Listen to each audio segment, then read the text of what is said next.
नमस्कार, आप देख रहे हैं न्यूज फॉर नेशन और मैं हूं सांत्वना आपके साथ। जहां एक तरफ कुडनी उपचुनाव के प्रचार प्रसार का शोर पूरी तरीके से थम चुका है। कल कुडनी में उपचुनाव को लेकर मतदान होने हैं, तो वहीं दूसरी तरफ आरजेडी सुप्रीमो लालू प्रसाद यादव का कल के ही दिन किडनी ट्रांसप्लांट होना है और अब वो निश्चित तौर पर अपना किडनी ट्रांसप्लांट करा सकेंगे, क्योंकि सिंगापुर जाने से पहले उन्होंने अपनी पार्टी के भीतर कई अहम बदलाव कर दिए। जहां अपने छोटे बेटे और सूबे के उप मुख्यमंत्री तेजस्वी यादव को लालू प्रसाद यादव ने अपनी पार्टी का उत्तराधिकारी बता दिया।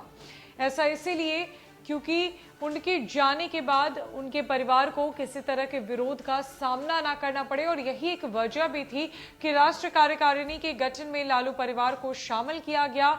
लालू यादव हर हाल में आने वाले दिनों की राजनीति और रणनीति को भांप चुके हैं, इसलिए उन्होंने राष्ट्रीय कार्यकारिणी का गठन किया। आरजेडी के भीतर कई जरूरी बदलाव किए ताकि उनके परिवार में किसी तरह की कोई फूट ना आए और किसी प्रकार के कोई विरोध का सामना ना करना पड़े, जिस वजह से उनके परिवार को एक भारी नुकसान झेलना पड़े। दरअसल लालू यादव ने अपनी सभी संतानों में से अपना राजनीतिक उत्तराधिकारी तेजस्वी यादव को बनाया है। उन्होंने अपने किडनी ट्रांसप्लांट से पहले तेजस्वी की ताकत अपने द्वारा स्थापित राष्ट्रीय जनता दल में और बढ़ा दी है। बहुत निश्चिंत होकर लालू प्रसाद यादव सिंगापुर गए हैं। वे नहीं चाहते कि तेजस्वी को परिवार के अंदर किसी तरह के विरोध का सामना करना पड़े। लालू प्रसाद ने अपनी राबड़ी देवी को राजनीति में आगे बढ़ाने के अलावा अपनी बड़ी बेटी मीसा भारती को 2 बार राज्यसभा का सदस्य बनवाया। अपने बड़े बेटे तेज प्रताप यादव को 2 बार नीतीश कुमार से मिलकर बनाई गई सरकार में मंत्री बनवाया। हालांकि तेज प्रताप यादव ने छात्र राजद विवाद के बाद अपना अलग संगठन जनशक्ति परिषद का गठन किया और अभी वे उसके राष्ट्रीय अध्यक्ष हैं। गौरतलब है कि सिंगापुर जाने से पहले लालू यादव ने तेजस्वी की राजनीति ताकत को आरजेडी के अंदर पीक पर पहुंचाया, लेकिन इसके पहले भी वो तेजस्वी को बढ़ाते रहे हैं। अब सिर्फ मुख्यमंत्री बनना शेष है। वर्ष 2020 के बिहार विधानसभा चुनाव में महागठबंधन के नेता तेजस्वी यादव ही रहे और मुख्यमंत्री पद का चेहरा भी। आरजेडी बहुमत में आई लेकिन सरकार नहीं बना पाई।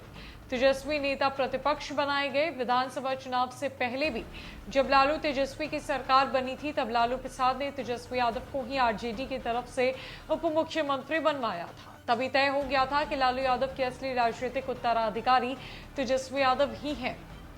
बहरहाल दिल्ली में हुई आरजेडी की राष्ट्रीय कार्यकारिणी की बैठक में तेजस्वी यादव को लालू यादव ने आरजेडी का कार्यकारी राष्ट्रीय अध्यक्ष नहीं बनाया, लेकिन ऐसा पावर दिया जो सिर्फ लालू यादव के बाद था। इस महत्वपूर्ण बैठक में पारित हुआ कि लालू यादव के अलावा पार्टी में तेजस्वी यादव को आरजेडी का झंडा और नाम बदलने का अधिकार होगा, किसी और को नहीं। हालांकि ऐसा महाराष्ट्र में बीजेपी की राजनीति को देखते हुए ये फैसला लिया गया, लेकिन तेजस्वी यादव को लालू यादव ने ऐसा करके बड़ी ताकत ही नहीं दी, बल्कि अपनी पार्टी को तेजस्वी के हाथों सुरक्षित रखा।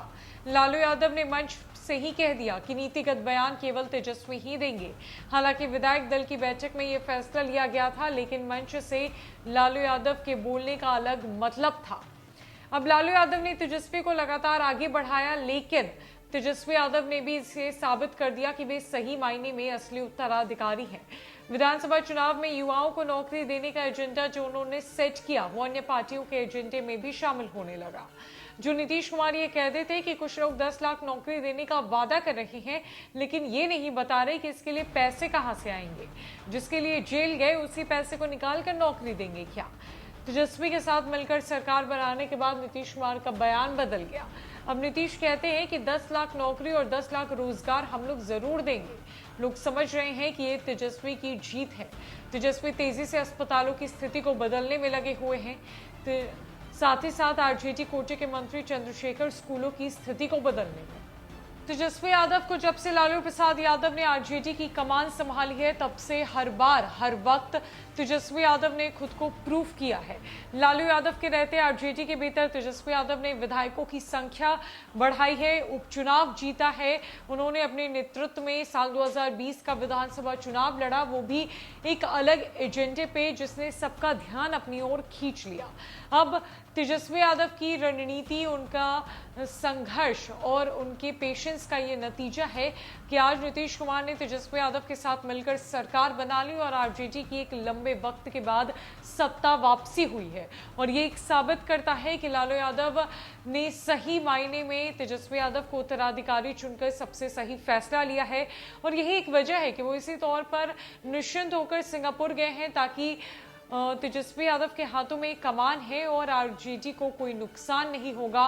तेजस्वी यादव को किसी बात का कोई विरोध झेलना नहीं पड़ेगा। कल बेहद अहम दिन है, जहां बिहार के कुर्नी विधानसभा सीट पर उपचुनाव होने हैं। तमाम पार्टियों की नजर इस उपचुनाव पे है। तो वहीं दूसरी तरफ आरजेडी सुप्रीमो लालू प्रसाद यादव का कल किडनी ट्रांसप्लांट भी होना है। फिलहाल के लिए इस अपडेट में इतना ही। नमस्कार।